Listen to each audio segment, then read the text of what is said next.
dan juga melalui diskusi kelompok, peserta didik itu dapat menjelaskan fungsi bagian tubuh tumbuhan dengan secara tepat. Nah, yang terakhir itu, melalui kegiatan pengerjaan LKPD, peserta didik dapat menganalisis hubungan antara bagian tubuh dari tumbuhan dan fungsinya.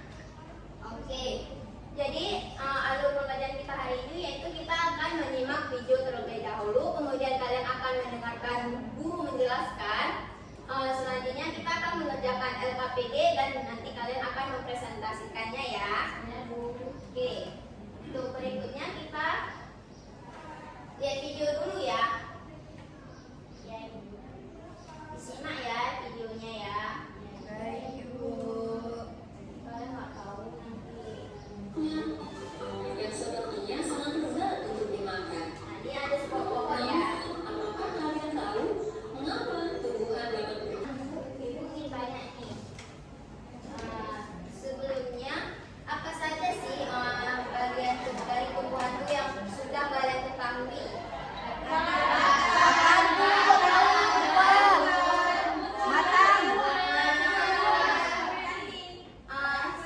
Sebelumnya tuh kalian udah tahu nggak fungsi dari bagian tumbuhan itu apa aja? Kayak batang tuh apa fungsinya? Daun tuh belum tahu. Nah, tadi kalian kan sudah mengamati videonya. Nah, apa yang kalian dapat dari video tersebut? Menyerap air. Kemudian apa lagi? Tumbuhan. Apa lagi? Daun potong dari tiris. Nah, apa lagi? Buah. Makan. Bunga. Bunga apa tadi? Bunga-bunga. Iya. Nah, selanjutnya kita lihat ya yang sudah ada di video tadi, kita ulang lagi nih. Jadi tumbuhan itu memberikan banyak manfaat bagi kehidupan manusia. Salah satunya itu mereka menghasilkan oksigen yang kita hirup sehari-hari ya kan. Kemudian juga menghasilkan makanan, dan juga tumbuhan-tumbuhan itu kalau misalnya tumbuhan-tumbuhan yang besar itu dapat mencegah bencana, seperti dia tuh dapat mencegah banjir, longsor ya kan, itu berkat tumbuhan ya kan. Nah, selanjutnya itu bagian-bagian tumbuhannya kan pertama itu ada akar, batang, daun, bunga, dan juga buah.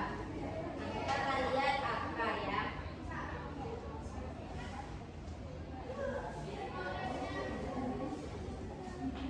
Nah, akar adalah bagian dari tumbuhan yang terletak di bagian paling bawah. Nah, biasanya itu dia berada di bawah tanah dan tersembunyi di dalam tanah. Jadi fungsi akar ini yaitu salah satunya yang pertama itu untuk memperkokoh tumbuhan.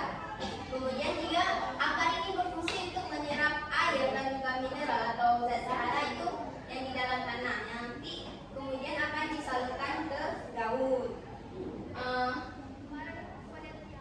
Yang terakhir itu ada sebagai tempat cadangan makanan. Jadi ada beberapa tumbuhan itu yang menyimpan cadangan makanannya itu di akar. Contoh salah satu contoh tumbuhan yang menyimpan makanan di akar itu adalah umbi-umbian. Jadi mereka menyimpan makanannya itu di akar.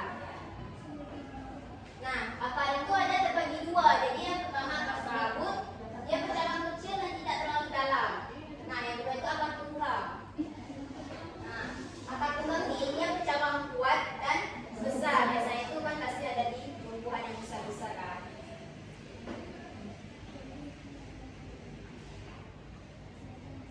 Nah, selanjutnya itu ada batang. Batang ini adalah bagian tumbuhan yang terletak di atas tanah. Ini ya batang, ini contoh batang, ini akar. Oke.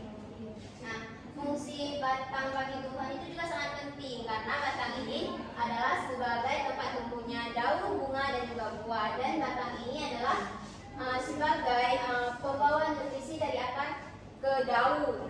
Dan dia juga yang akan menyalurkan nanti makanan ke seluruh bagian tumbuhan. Nah, batang ini juga berfungsi untuk penopang ya. Nah, batang juga dia tuh terbagi menjadi dua. Ada batang berkayu dan juga ada batang basah. Nah, pernah kan kalian batang kayu dan batang basah tuh? Nah, berarti kalian tahu kan cara membedakan batang kayu dan juga batang basah tuh? Tahu. Selanjutnya itu ada daun. Nah, daun biasanya itu berwarna hijau karena dia mengandung klorofil. Nah, mengapa daun hijau berwarna hijau? Karena dia mengandung klorofil yang membuatnya hijau. Nah, daun ini adalah tempat terjadinya fotosintesis. Jadi di daun ini dia yang akan menyerap sinar matahari yang nantinya akan mengolah makanan. Nah, di daun juga dia berperan dalam pertukaran gas karbon dioksida dan oksigen. Jadi melalui stomata yang terletak pada permukaannya. Selanjutnya daun ini ada beberapa macam.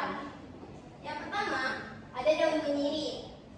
Nah, daun menyirik ini biasanya kita dapat lihat pada mangga kan. Nah, mangga itu daun menyirik. Yang kedua itu ada daun melengkung. Nah, daun melengkung ini berbentuk bulat dan juga lebar. Yang ketiga itu ada daun lurus. Nah, daun lurus ini dia tuh memanjang. Biasa kita lihat tuh di tebu. Nah, itu tebu tuh daunnya lurus. Yang keempat itu daun mencari. Dia memiliki banyak cabang. Tuh, biasa di mana tuh? Di ubi. Ya, di ubi, di singkong ya. Singkong. Nah, bunga ini bunga adalah tempat reproduksi tumbuhan yang memiliki bentuk yang indah. Nah, di bunga ini akan memiliki peran penting, yaitu dia akan menjadi tempat terjadinya penyerbukan. Nah, tempat terjadinya penyerbukan ini supaya nanti dia menghasilkan buah. Nah, dari buah itu nanti akan menjadi tumbuhan baru lagi.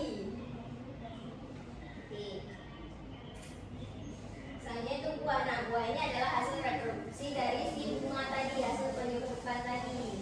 Nah, buah ini dapat dikonsumsi ya. Ada juga beberapa